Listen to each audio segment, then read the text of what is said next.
So I was in congregational life for 14 years. I realized it was time to leave when I was walking into a meeting of our board of trustees, and I overheard one congregant say to the other, "I'm not sure which way I'm going to vote on the issue, but I'm prepared to be bitter." Hello? Hello, sweetheart, is your mommy home? Mommy's busy. Was Daddy there? Daddy's busy. Was anyone else home? The firemen. All right, let me talk to one of them. Oh, they're busy. Was anyone else? The policeman. All right, sweetie, put one of them. They're busy. What are they all doing? They're looking for me. Centuries ago, the Pope decreed that all the Jews had to leave Italy or convert. Well, there was, of course, a huge outcry from the Jewish community, so the Pope offered a deal. He would have a religious debate with a leader of the Jewish community. If the Jews won the debate, the Jews would be permitted to stay in Italy. If the Pope won, the Jews would have to leave.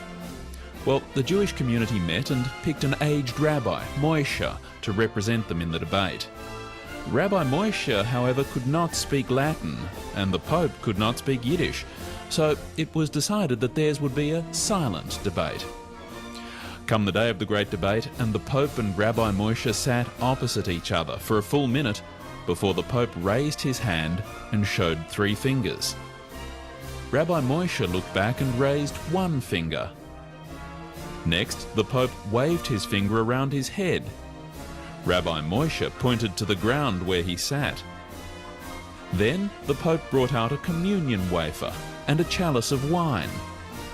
Rabbi Moshe pulled out an apple.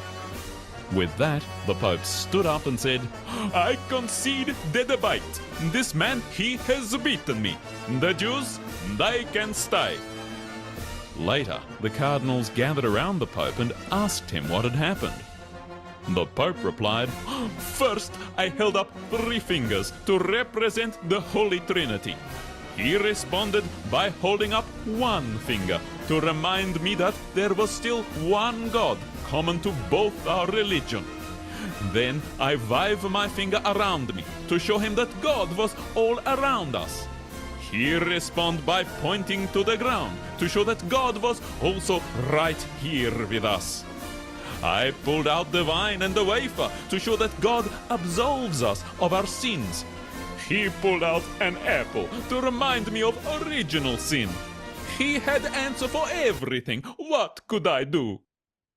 Meanwhile, the Jewish community crowded around Rabbi Moshe. "No, so what happened?" they asked. "Well," replied Rabbi Moshe, "first he said to me, 'You Jews have 3 days to get out of here.'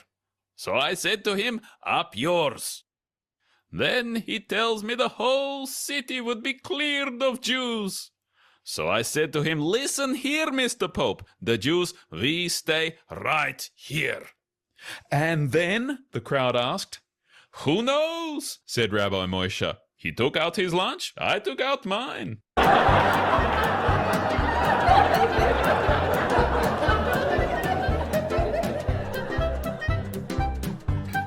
Has a German Shepherd, the other has a Chihuahua.